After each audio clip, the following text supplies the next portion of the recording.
Oui, bonjour, donc je m'appelle Jean-Philippe Perouty, j'ai créé le bureau français de Wine Intelligence en 2012. On a été créé en 2002 pour la maison mère qui est basée à Londres. Nous sommes un cabinet qui combinant deux types d'expertise.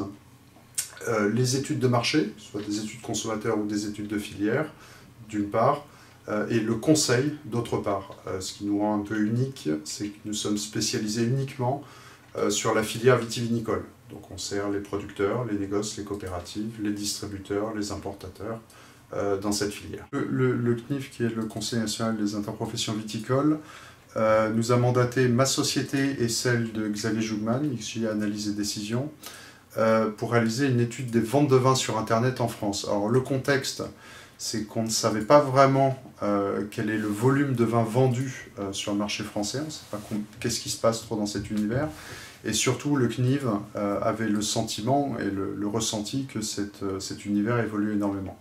Donc il voulait savoir quatre choses, 4 points. Premier point, combien de sites internet d'acteurs vendent du vin sur Internet? C'est une question on n'avait pas la réponse à cette question. Point numéro 2, quel est le poids d'écrire ces acteurs en les segmentant de façon la plus pertinente possible. Troisième point, quel est le poids que représente chacun de ces segments dans les ventes de vin sur Internet en France. Et quatrième point, voir un peu comment chacun de ces acteurs évolue du point de vue structurel et du point de vue marketing. Donc quelques chiffres clés. Pour commencer, pour répondre à la première question, combien vendent du vin sur Internet? On a recensé grosso modo un peu plus de 634 de tête acteurs qui vendent du vin sur Internet, auxquels il faut rajouter 13 enseignes pour le drive, des enseignes de GD qui vendent du vin en drive. Alors, il faut savoir que le périmètre de notre étude ne comporte pas les ventes directes, c'est-à-dire que nous ne prenions pas en compte les ventes à partir de sites de vignerons, de négoces ou de coopératives qui sont centrés sur leurs propres produits. Pour une simple raison, c'est-à-dire qu'on est totalement incapable d'estimer cet univers. Alors en 2014, on n'a pas pu estimer 2015 et encore moins 2016 parce qu'il y a beaucoup de sociétés qui publient avec retard leurs comptes. On estime que le chiffre d'affaires de ces 634 acteurs sur le marché français en termes de vente de vin est de l'ordre de 4 à 500 millions d'euros. On s'estime à peu près à 430 millions et il y a une fourchette basse et une fourchette haute. Alors, il faut préciser que ces estimations sont hors taxes. Ce sont des chiffres d'affaires d'entreprise. Donc, si on devait extrapoler en vente de vin TTC au consommateur, prix final consommateur, on se situe dans une fourchette comprise n'importe où entre 5 et 600 millions d'euros hors taxes. Donc, ce qu'on a appelé cavistes pure players, ce sont des sites internet, des acteurs, qui, petit 1, sont spécialisés dans le vin, d'où le terme de caviste. Alors, ils peuvent vendre d'autres produits type spiritueux, mais l'essentiel de leur offre est centré sur le vin, petit 1. Pure players au sens où l'essentiel de leurs activités sont réalisées online, sur le web. Alors certains, il faut se méfier parce que certains sites peuvent également avoir un magasin physique ou réaliser une petite activité de type négoce par exemple. Mais l'essentiel de leur business est sur le web, d'où Cavis Pure Players. On pense qu'à peu près un tiers des vendeurs de vin sur Internet, donc ça représente un peu plus de 200 sites actifs, à peu près un tiers des vendeurs de vin sur Internet sont des Cavis Pure Players. Donc des cavistes au sens traditionnel du terme, mais qui font leur business sur le web. Ils représentent à peu près 42% du chiffre d'affaires vin online en France, sur le marché français.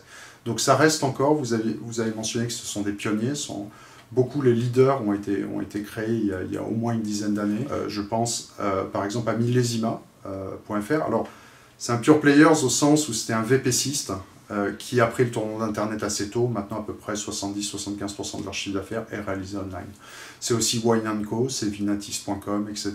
Donc ce sont des sites qui ont une bonne notoriété, qui sont là depuis relativement longtemps pour la plupart, et qui représentent encore pas loin de la moitié, en fait 2 € sur 5 dépensés sur Internet en vin et en lien avec ce type d'acteurs.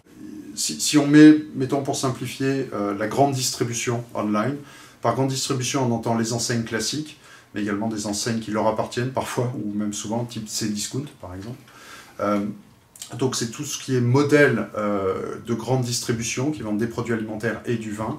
On estime que ça représente à peu près 110 millions d'euros en 2014 de chiffre d'affaires de vin, vente de vin en ligne.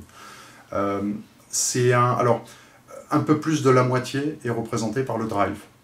sachant que ce qu'on a vu assez clairement, on a fait pas mal d'entretiens de professionnels, on a appelé des sites, au-delà du quantitatif, pour leur demander un peu d'où est-ce qu'ils viennent et leur perspective d'évolution. On sait que de façon notoire, la GD a beaucoup tardé avant en termes de vente de vin en ligne, et même de e-commerce en règle générale.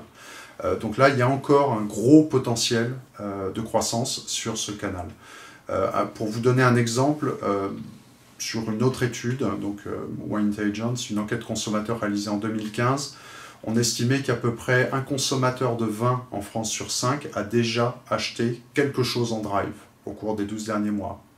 Mais il y en a également, mais la moitié de ces consommateurs n'y ont pas acheté de vin. Donc ce sont des gens qui consomment du vin, qui achètent en drive, mais qui n'y achètent pas nécessairement de vin. Donc ce qui nous fait dire qu'il y a encore un gros potentiel de croissance. L'autre, je pense que la dynamique qu'on voit en GD, clairement, c'est qu'on passe d'une logique de silo, c'est-à-dire le site internet ou le drive est considéré à part des autres activités, vers de plus en plus des logiques de type omnicanal. Concrètement, réaliser des synergies, mettre en lien les différents circuits, les différents canaux de la GD. Quelques exemples, c'est par exemple mutualiser le fichier client du drive avec le site de e-commerce du magasin, de l'enseigne. Un autre exemple, c'est par exemple un qui est le plus avancé là-dedans sans doute, ou un des plus dynamiques, c'est par exemple Auchan, qui depuis un an ou deux a décidé de mettre par exemple Auchan.fr, son site, l'adresse de son site internet, sur les frontons de ses magasins physiques, pour clairement fluidifier les parcours d'achat des clients et réaliser des synergies entre les différents circuits.